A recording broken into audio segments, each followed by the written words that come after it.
સ્વામિનારાયણ ભગવાનની જય. વક્ષર પુરુષોત્તમ મહારાજની જય.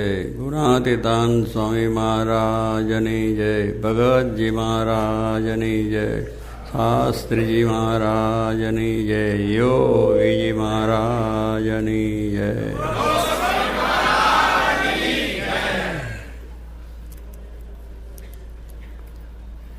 બ્રહ્મા સ્વામીનું કીર્તન આપણે સાંભળ્યું કે સંત સમાગમ કીજીએ અહો નિશ. સંત સમાગમ કરે.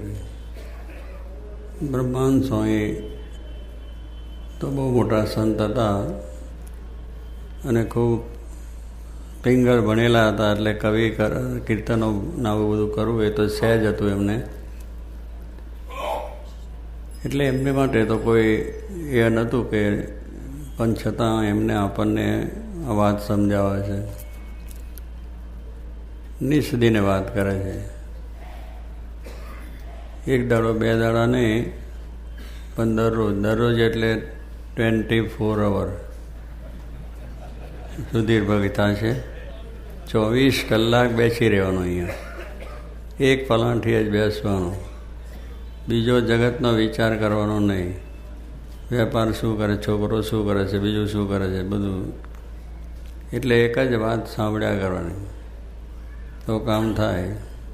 અર્જુનની વાત કરી, મોહ આપી ગયો, બીજાને મૂકી દીધો હથિયાર. પણ કૃષ્ણ પરમાત્માએ એને વાત લીધી. એ પ્રશ્ન પૂછે જાય ને પેલે ઉત્તર આપતા જાય. એને ચાલુ રાખ્યું ને ભગવાન વાત કરતા જ ગયા કરે.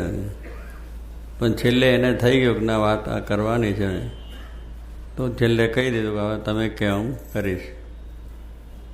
એટલે પછી એ તો બરાબર થઈ ગયો. ભગવાનની આજ્ઞા પડે એટલે એટલા બ્રહ્મરૂપ. મોટા પુરુષની જેટલી આજ્ઞા પડે એટલા બ્રહ્મરૂપ. આમ બ્રહ્મરૂપ થવાય નહીં. એમની જેટલી આજ્ઞા પડે. મારે વચનામતમાં પણ કહ્યું છે કે મોટા પુરુષની આજ્ઞા પડે એટલે બ્રહ્મરૂપ. આ રવિવારની સભામાં તમે આવો છો એ બ્રહ્મરૂપ જ થવાય છે. એટલે રવિવારે આવ્યા છે ને થઈ જવાય એવું નથી, પણ એ આજ્ઞા એટલી પાડો છો એટલી અંતરમાં શાંતિ થાય અને એ કરતાં કરતાં બ્રહ્મરૂપ થઈ જાય. એટલે નાની આજ્ઞા છે, પણ એટલી જો પાડીએ તો એનો રાજીપો થઈ જાય. એટલે કહેવાનું શું છે કે નિસ્દિન આપણે સમાગમ કરવાની વાત કરી. એ નિસ્દિનની અંદર કે એમની જે આજ્ઞા છે, એમની જે રુચિ છે એને સમજી લઈને એ પ્રમાણે વર્તે એટલે નિસ્દિન થયું. 24 કલાક તો ટાઈમ છે નહીં. અમે જઈશું આમ ને તમે જશો આમ, પછી ક્યાં સમાગમ કરવા જવું. એટલે હવની રીતે થઈ જાય છે. પણ એટલા માટે કહ્યું છે કે દરરોજ એમની આજ્ઞા છે એ પ્રમાણે જો આપણે થાય તો કામ થઈ જાય. રવિવારની સભા કઈ છે, રવિવારની સભામાં હજુ છેલ્લી આરતી વખતે નહીં જવાનું, પહેલે જ 5 મિનિટ પહેલાં જઈને બેસવાનું અને પછી છેલ્લે ઉઠવાની જવાનું. તો એના શબ્દો છે થોડા આપણને વરે. આવીને આપણે જોઈને બેસીને પછી આરતી લઈને પ્રસાદ લઈને જતા રહીએ. એટલે એ બધો સમાગમ ના થયો. સભામાં આ બેસવું જ છે 2-2.5 કલાક 3 કલાક. એમને કહ્યું કે પાઠ પૂજા આપણે કરવાની. એટલે પાઠ પૂજા તો જે કરે પાઠ પૂજા નહીં, રીતસર બેસીએ, ભગવાનનું ધ્યાન કરીએ. આ બધું કરીને પછી મહારાજને પધરાવીએ, એમને જગાડીને પાછા સભામાં બેસાડે, માળા પછી કરવાની. આ બધું એટલે વ્યવસ્થિત થાય તો પછી આપણું મન ચોંટે. પણ જે કરીને ગયા એટલે શું ચોંટે ખબર? એક કોરિયો ખાધો આમ ના થાય એટલે ભૂખ ના ટળી જાય. એક ઠેકાને બેસીને થોડું વ્યવસ્થિત જમીએ તો ભૂખ જાય. એમ ભક્તિનું કામ પણ એવું છે કે રસ્તા હાલતા ફાલતા થઈ જાય એ નથી થતું. તો એકાગ્ર થવાય. એકાગ્ર થાય એટલું આપણું કામ થાય. પછી 5 મિનિટ 10 મિનિટ 15 મિનિટ થયું તો એટલી આજ્ઞા પડી જાય છે, એટલે એટલું મન આપણું સ્થિર થઈ જવું. એમ કરતાં અહોનિશ કહ્યું 24 કલાક. તો 24 કલાક એ રીતે કરીએ તો આપણું કામ થઈ જાય. 24 કલાક થયું એટલે આજ્ઞા પ્રમાણે જ કરો એટલે 24 કલાક થયું.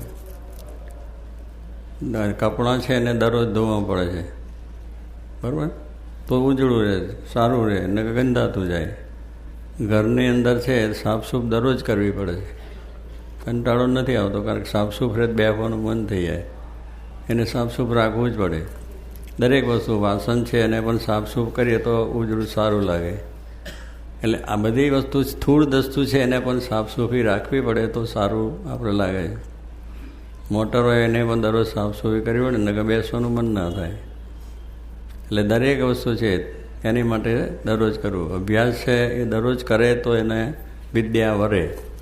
પણ અભ્યાસ કરીને સ્કૂલમાં જઈને આવીને પાછું દફતર મૂકીને ફરતા ફરે, એટલે દફતર થયું એને પેલું સ્કૂલનું રહી ગયું ને બધું ફરતા ફરે. પછી દરરોજનો અભ્યાસ, દરરોજનો જે આપણે લેસન છે મળે કરીને વાંચીએ કરીએ, એટલે એ બધું શું એવરી ડે કરે, 24 કલાક થાય. કરે છે કલાક 6 કલાક સ્કૂલમાં કરે છે, પછી ઘરે વાંચે છે.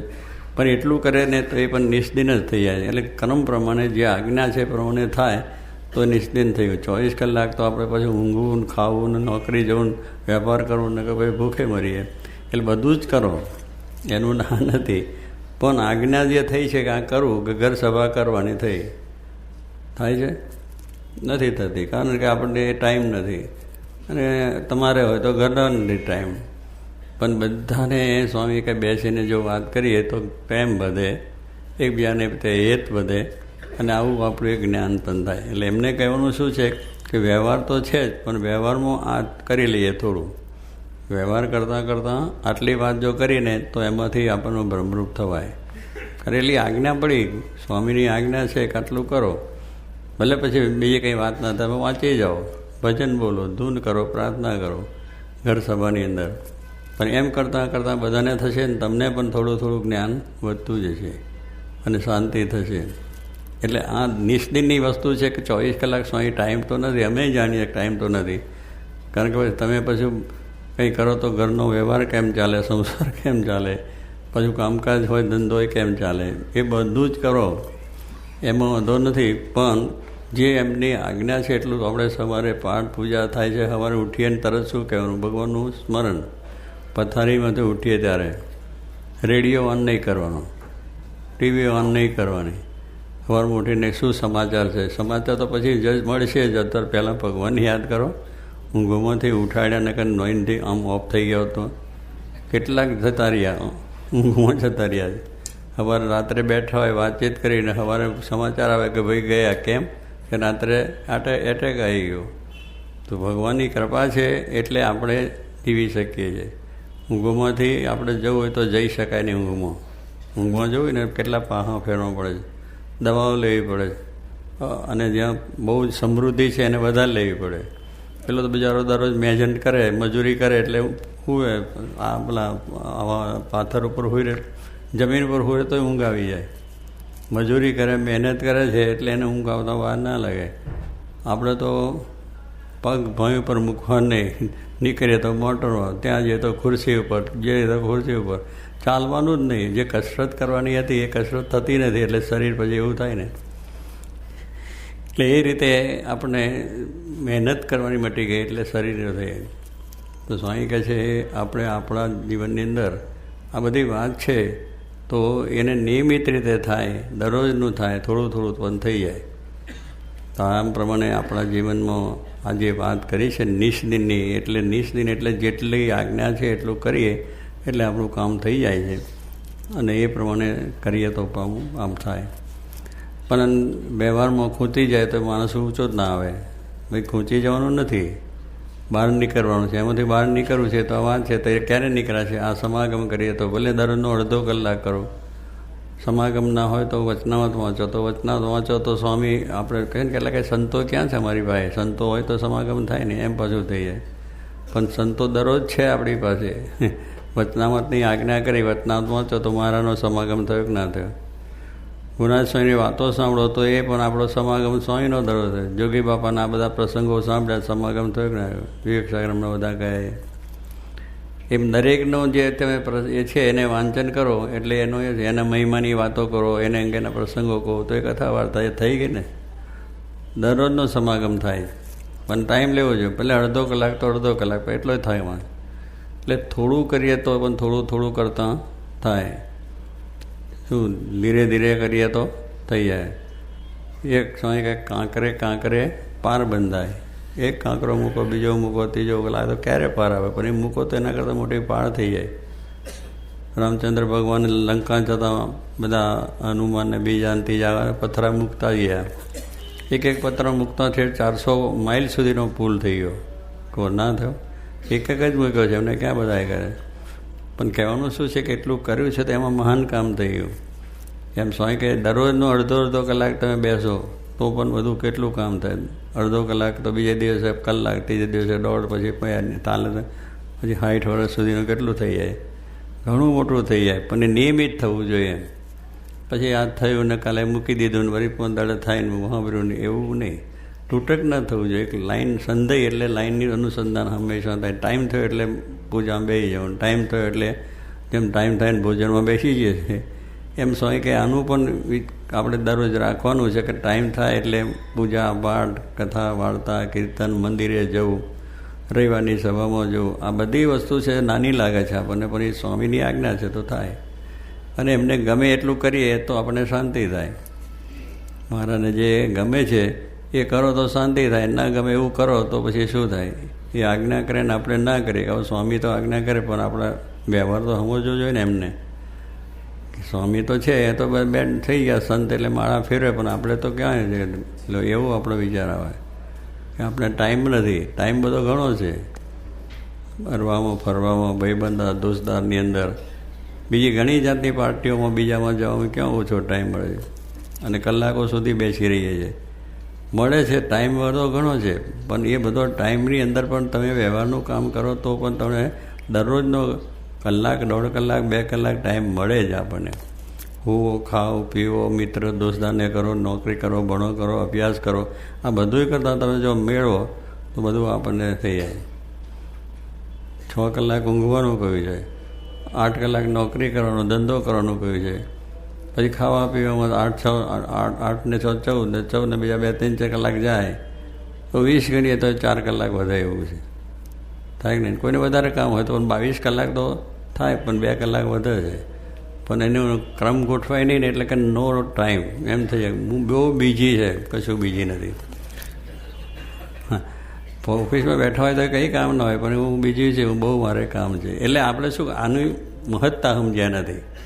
જે વસ્તુ આપણે જરૂરનું છે, અગત્યની વસ્તુ છે એ મહત્તા સમજ્યા નથી. એટલે બધા બાણા કાઢીને પેલું થઈ શકતું નથી.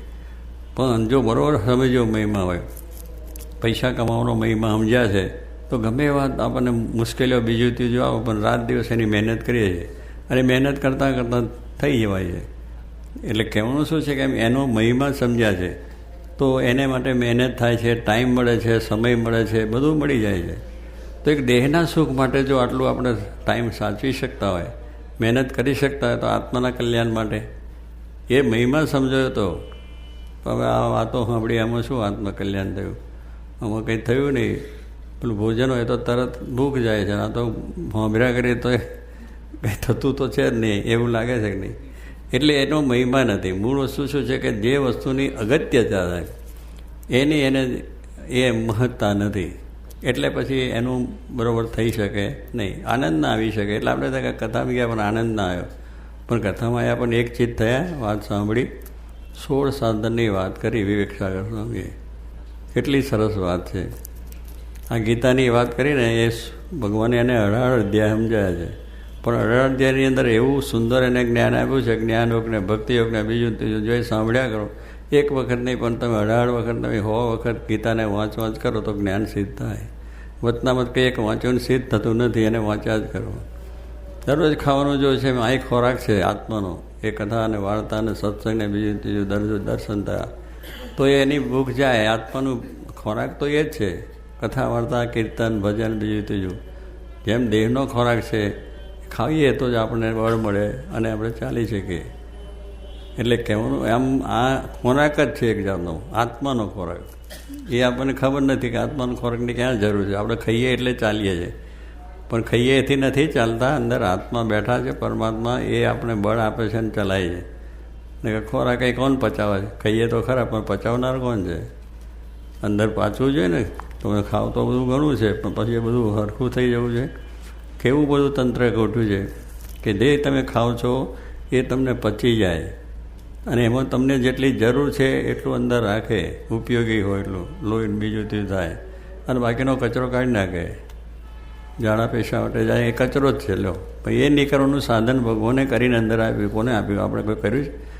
એને કોઈ અત્યારે બધા સાયન્ટિસ્ટ થયા છે, મશીનો કરી છે. કુદરતી મહારાજે આપણને જન્મ આપ્યો એમાં બધું આપણને સરસ વ્યવસ્થિત આવી છે તમને, કે તમે જે ખાઓ છો પીઓ છો બધાની વ્યવસ્થા ભગવાને કરી છે. અને એ બધું કર્યું. આપણે મકાન કરીએ ત્યારે બધી વ્યવસ્થા નથી કરતા કે એમાં બધું જાજરું જોઈએ, બાથરૂમ જોઈએ, રસોડું જોઈએ, ખાવાનું પીવું જોઈએ, બાથરૂમ જોઈએ, બેડિંગ સિટિંગ રૂમ જોઈએ, બીજી રૂમ જોઈએ, બધું કેટલું કર્યું છે.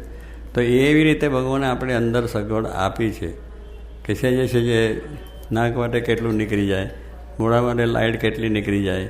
આ બધો કચરો છે એનો દ્વાર રાખ્યો છે અને એનાથી શરીરને સ્વચ્છતા રહે, પવિત્રતા રહે, આ બધું રહે છે. અને ભજન કરવા માટે છે તે તો ભગવાન અંદર બેઠા છે, એ પ્રેર કરે છે. હાથ આમ ના થઈ શકે, થાય છે આમ થઈ ગયું તો થતું જ નથી. ભગવાન કેટલી દયા કરે છે, આમ હરે ફરે બધું થાય, પણ ક્યાં અંદર ચાલે છે. મશીન અંદર તો ચાલે ક્યાં ને ઇલેક્ટ્રિક લાઇટનું અહીં આપણે આવે, આનું ઇલેક્ટ્રિક લાઇટનું મશીન તો ક્યાંય છે, પણ ચાલે છે ત્યાં પ્રકાશ અહીં થાય છે. એમ અંદર બધું તંત્ર બેઠા ભગવાન ચલાવે છે. અને આ કામ આપણે કરી શકીએ એ નથી મનાતું. મારી બુદ્ધિથી કરું છું, મારી આવડતથી કરું છું, અભિમાન છે. અભિમાન મૂકે તો જ પછી ભગવાન વરે. જ્યાં સુધી હું કરું છું ત્યાં સુધી આ બધું મિથ્યા. હું કરું છું એવી જે ભાવના છે, હું કશું જ કરી શકતો નથી, ભગવાન જ કરે છે. અને ભગવાનની દયાથી જ આ તંત્ર ચાલે છે. મારું વ્યવહારને, સંસારને, ધંધોને બધું એ ચલાવે છે. તો આપણને શાંતિ થાય. અને પહેલાં એમાંથી ઊંચા ને કે મને આમાં તો છે ને ટાઈમ જ મળે નહીં ભગવાન ભજવાનો, વાત કરવાનો. પણ એ જો સમજાય તો પછી આપણે વાંધો ના હોય અને એ પ્રમાણે આપણે થાય. એટલે આત્માનું જ્ઞાન થાય તો એને લઈને આપણે શાંતિને સુખ થાય છે. એટલે આ વાતને આપણે સમજાય, જ્યારે એનું મહત્તા સમજાય ત્યારે આ વસ્તુ થાય છે. જેમ જગતની અંદર જેટલી મહત્તા સમજાય છે તો એને માટે રાત દિવસ જઈએ છીએ, મહેનત કરીએ છીએ, મહત્તા સમજ્યા છે કે એનાથી કંઈક લાભ છે અને એ લાભથી થાય એટલે આપણે કરીએ છીએ અને કરવાનું છે અને કંઈ ના નથી, કારણ કે સંસાર ચલાવો. તો એનો જેટલો મહત્તા સમજીને મહેનતને પૂરું, એટલી જ મહત્તા આની સ્વાય કે જેવો દેહને વિશે ભાવ છે એવો આત્માનો ભાવ પણ હોવો જોઈએ. દેહને વિશે જે ભાવ થયો કે હું આ છું ને તે છું, નથી છતાં મનાઈ ગયું. દેહ આપણું નથી, આપણું ઘર નથી, કુટુંબ નથી, પરિવાર નથી, કોઈ નાતને જાત કુટુંબ પરિવાર કશું છે જ નહીં. છે આંખ મીચ્યા પછી આ બધું છે કશું, આંખ મીચ્યા એટલે બધું પતી જાય. નથી છતાં એ મનાઈ ગયું છે, એને સાચવીએ છીએ, એનું ધ્યાન રાખીએ છીએ, એની વ્યવસ્થા કરીએ છીએ, એને માટે આયોજન કરીએ છીએ, કેટલું બધું કરીએ છીએ. નથી રહેવાનું, નથી છે છતાં સાચું માનીને કરીએ છીએ. એ મોહ છે આપણો. એટલે શરીર આપણું છે જ નહીં. જો શરીર નથી તો પછી આ શરીરથી કમાયા એ બુદ્ધિ, એ આપણી બુદ્ધિ છે જ નહીં, ભગવાને આપેલી બુદ્ધિ છે. તો એનાથી આ બધું કમાઈ અને કર્યા તો પછી બુદ્ધિ છે એ પણ નથી. આપણે આ બધું દેહનું ભાવ છે બધા નથી. અને ભગવાન છે મેં અંદર બેઠા બેઠા તંત્ર ચલાવે એ જ છે. તો પછી એને વિશે જો આપણે એમ પ્રયત્ન કરીએ, એનું જ્ઞાન દ્રઢ થાય, એને વિશેનો વિચાર દ્રઢ થાય તો શાંતિ છે, સુખ છે. બધું પ્રસંગો બને છે તો પણ સુખ હું નથી કરતો, મેં કર્યું જ નથી એટલે હું, સ્વામી કહે છે. પણ હું કરું છું એટલે બહાર બધો આવી જાય. એટલે મારે મેં મહેનત કરી, ખૂબ પ્રયત્ન કર્યો, કેમ ના થયું. ઘણા આવે છે કાગળો કે સ્વામી ભજન કરીએ, કથા વાર્તા કરીએ, કીર્તન કરીએ, ફલાણું કરીએ છીએ, આમ છે ને તેમ છે ને, કેમ અમારું દુઃખ નથી જતું. ભાઈ પણ તારું પૂર્વનું હોય છે, ભોગવવાનું હોય છે, અને બીજી રીતે ભગવાનને ચોખ્ખા કરવા છે એટલે દુઃખ મૂકે કે ના હોય. રોગ આવે છે ડૉક્ટર પાસે જવું જ પડે ને એ ચોખ્ખા કરે આપણને. એમ આવે છે ભગવાન પાસે જવું છે તો પછી આપણા અંદરના ઘણા પ્રકારના ઘણા વર્ષોના બધા રોગ પડ્યા છે એને કાઢવા છે. તો આવા દુઃખ સુખના પ્રસંગો આવે. ત્યારે ભગવાને પોતાના માન્યા છે કે રંચ માત્ર કસર રાખવી નથી. એમનો 45 વતનાર કહ્યું કે એમને આપણામાં કંઈ રોગ કાઢવો છે, જો ખરેખર રોગ કાઢવો હોય તો પછી શું થાય, ઓપરેશન બધા કરવું પડે ને, જ્યાં જ્યાં કંઈ એવું હોય બધું કરવું પડે. મને 5 કલાક ચાલ્યું, 5 કલાક સુધી બસ. પછી કશું નહીં, શું થાય છે, કોણ કરે છે, કેવી રીતે કરે છે, ઉભી રહ્યા. તો કહેવાનું શું કે પેલા ડૉક્ટરને ખબર છે કે આ બધું કરવાનું છે, તો આપણે જો પડ્યા રહ્યા તો સીધું થયું, ને ના પડ્યા તો જય સ્વામિનારાયણ થયા. એટલે એવી રીતે આપણે ભગવાન જે કરે છે સારવા માટે કરે છે, આપણું દુઃખ ટાળવા માટે, આપણું જન્મનો રોગ કાઢવા માટે અને અલગ ચોરે છે એ બધું ટાળવા માટે જ કરે છે. પણ તે ઘડે ભગવાનની ભાવના ટળી જાય કે ભગવાન કંઈ મારું કર્યું નહીં, મારે ભજવા જ નથી. નહીં ભજે દુઃખ તને આવશે. ભગવાનને કંઈ ખોટ છે? એને ખોટ નથી, આપણને ખોટ છે. પણ આવા સુખ દુઃખ આવે તેમાં રાખજો સ્થિરમતી, જાળવીશ મારા જનને અતિશય જતન કરી.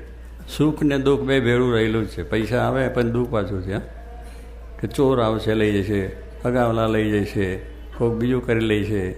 ઇન્કમ ટેક્સવાળાને બીક બહુ રહે છે. એ મારા ક્યાંથી કેવી રીતે આવે છે ખબર નહીં. હવાના પોરમાં આવીને બેસી જાય, ઊંઘતા હોય ત્યાં ઝડપે બસ. અને પાછું આપણી જેટલી ઓફિસ હોય બધી ઉપર માણસ આવે, એને ખબર કેવી રીતે પડી, કોને પાડી, કઈ થઈ, અને આવી જાય તરત. લો થાય છે કે નહીં? તો અચાનક હુમલો એવા ત્યાં અચાનક હુમલો આવે શું થાય છે? તો કહેવાનું છે કે આ બધું થાય છે, સુખ દુઃખ બધું આવવાનું છે. શરીર છે, શરીરનો ગુણાશ્રય કે રોગનું ઘર આ શરીર છે. શું છે? રોગનું ઘર કહ્યું સ્વામી. આ ઘર છે એમાં હવે ઘર જ કહે. રોગને પોતાનું ઘર બનાવી ગયું છે, રોગ અંદર બેઠો છે. હવે એને એની અંદરથી કાઢવું, અત્યારે કોઈ ભાડું અત્યારે છે ને તોય કાઢવો કઠણ પડે છે કે નહીં? ભાડું થઈ ગયું હોય તોય કાઢવામાં કેટલા કાવા દાવા કરીએ તોય નહીં કરે નહીં. પણ એવી રીતે આપણાની અંદર આ બધા રોગ છે. અહમ ને મમત્વ, માન ને ઈર્ષા ને ક્રોધ ને માન, એ બધું છે. તો એ બધા આપણે કાઢવા છે. તો આપણે એને માટે જો એ આજ્ઞા પ્રમાણે વર્તાય તો આપણું કામ થઈ જાય. મને એ વિચારમાં કાંઈ છે હવે કાંઈ નહીં, આવું કંઈ થતું હોય છે. અરે થાય છે ભલાનું. કેટલાય ભગવાનના ભક્તો થઈ ગયા અને કેટલી રીતે આગળ વધી ગયા. એટલે આપણને એની ઉપેક્ષા થઈ જાય છે કે આવું કંઈ બને નહીં, આવું કંઈ થાય નહીં. પણ થાય છે. ચંદ્ર ઉપર માણસ કોઈ દિવસે જાય પણ ગયો કે ના ગયો? ત્યાં દીઠો સુધી, ત્યાં દીઠો કામ ચંદ્ર ઉપર ગયો. તો પણ તું બોલે છે કે નહીં ચંદ્ર ઉપર માણસ ગયો? ત્યાંથી શું લાવ્યો? જોગીમાં કે ઢેફું લાવ્યો હતો. એટલે જોગીમાં તો હિસાબ જ નહીં એનો કે ચંદ્ર ઉપર ગયો હોય નહીં ને ઢેફું લઈને આવ્યો હોય એવું. પણ કહેવાનું શું છે કે મોટા પુરુષને દ્રષ્ટિ આખું નહીં, અનંત બ્રહ્માંડ ઢેફમાં છે.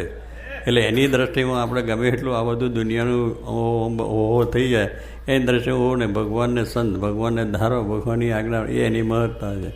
તો કહેવાનું છે ચંદ્ર ઉપર ગયા છે માણસને, આપણે દીઠા નથી તો એ માણસ સાથે કે જેને પ્રયોગ કર્યો છે એ માણસ જાણે છે બધું, કે આમ બધું તંત્ર ગોઠવ્યું, કર્યું, અંદર ઉપડતા ગયું, ત્યાં માણસ ઉતર્યો, બધે ફર્યો કર્યો અને ત્યાંથી ઢેફુઈને આવ્યો. એટલે કોને? પહેલાં પ્રોફિટ જેને એ સાયન્ટિસ્ટ માણસ છે એને બધું જોયું, નજરો નજર, અને એ થયું એ બધું જોયું, જયું આવ્યું એ પણ જોયું બધું. અને એને આપણે જાહેરાત કરી એટલે આપણે રેડિયોમાં આવ્યા, ફરવામાં આવ્યા, દીકને માન્યા કે નામ બસ માણસ જઈને આવ્યો. માણસને જોયો નથી, ત્યાં ક્યાં ફર્યો હર્યો જોયો નથી, એને કંઈ લાવ્યો છે જોયું નથી. છતાં મને કહ્યું કેમ? પહેલાં વિશ્વાસ છે, જેને પ્રયોગોને વિશ્વાસ છે. એમ શાસ્ત્રો છે, ભગવાન છે, મોટા પુરુષ છે, એ બધાએ જોઈને જ આપણને આજ્ઞાઓ થાય છે કે તમે આ કરશો તો જ તમારું કામ સિદ્ધ થશે, એ પ્રમાણે વર્તશો તો જ કામ થશે. પણ આપણે કંઈ મોટા પુરુષ બોલતા એમને કંઈ ખબર પડે છે અમે વ્યવહારનો કેમ ચાલે છે? એને બધી ખબર તમારો વ્યવહાર કેમ છે, બધું છે તે છે. પણ આપણને એની ઉપેક્ષા છે. હવે પહેલાંના વચનમાં વિશ્વાસ. એમ શાસ્ત્રો છે એ સાચા છે, શાસ્ત્રોમાં લખેલી વાત પણ સાચી છે, અને એને લખનારને બોલનાર પણ સાચા છે. એવી દ્રઢતા આપણે થાય તો એના પ્રમાણે વર્તાય આપણને, તો એનું સુખ આવે, એનો આનંદ આવે છે. પણ કહેવાનું છે કે આવી રીતે છે, પણ શાસ્ત્રોમાં વિશ્વાસ નહીં, ધર્મમાં વિશ્વાસ નહીં, કથા વાર્તા કરે વિશ્વાસ નહીં, કંઈ નહીં, બને નહીં, શક્ય જ નથી. એમ થઈ આ તો પેલું બધું તમે કર્યું એને જોયો નથી છતાં માન્યું કેવી રીતે? એમ આપણા ઋષિમુનિઓ છે, આપણા મહાન સંતો ભક્તો થઈ ગયા, બધા તીક્ષ્ણ જ્ઞાની હતા. બધાએ આત્મસાત કરીને વાત કરી છે. ભગવાન છે અને ભગવાનની આદેશો છે એ બધા એમને આત્મસાત કર્યા છે સાધના કરીને. એટલે એ લોકો જોઈને બોલે છે, આપણે જોયું નથી એટલે આપણે ખોટું લાગે છે. પણ છે સાચું, જો એટલું માનીને આપણે કરશું તો આપણને પણ દેખાશે. એ પણ મહારાજ એટલા માટે આ પૃથ્વી પર આવ્યા છે, આપણને બધાને સાક્ષાત અક્ષરધામમાં લઈ જવા માટે. એ અક્ષરધામ છે એને માટે સાથે ગુના છે, એટલે બતાવે કે આ ગુના તે અક્ષરધામ છે. બસ જે ધામમાં જવું છે એટલે આને રાજી કરો, આને પ્રસન્નતા કરો, અને મારા સ્વરૂપનું દર્દ જ્ઞાન કરો તો તમારે અક્ષરધામમાં જવા છે. એટલે એ સાધના કરવી પડે ને એનું નિરંતર અનુસંધાન, નિષ્દિન સમાગમની વાત કરી તો આપણે કામ સિદ્ધ થઈ જાય અને સુખ્યા થઈ જવાય. એટલે ભગવાનની દયાથી આપણે જોગ મળ્યો છે અને આપણે થોડાકમાં કામ થઈ જાય છે. અને પણ શ્રદ્ધાને વિશ્વાસ પૂર્ણ જોઈએ કે કહે છે એ પ્રમાણે કરીએ એટલે થઈ જ જાય. હવે તો બોલતા ભલા ને આપણે સુનતા ભલા, તો કંઈ થાય નહીં. એટલે માર્ગે ચાલ્યા છે અને સાચો માર્ગ આપણે હાથમાં આવ્યો છે. એટલે આપણે એક જ વસ્તુની ચિંતા રાખવાની છે કે આપણે ગમે તેમ આમ જશું, પણ આપણને મહારાજ સ્વામી મળ્યા છે, શાસ્ત્રીમાં જોગી મહારાજ, એ આપણને બધું સારું સરખું કરી અને જીવમાંથી તમામ રોગ કાઢી દઈને હમ બકા અને સુખ્યા કરીને ભ્રમરું કરીને લઈ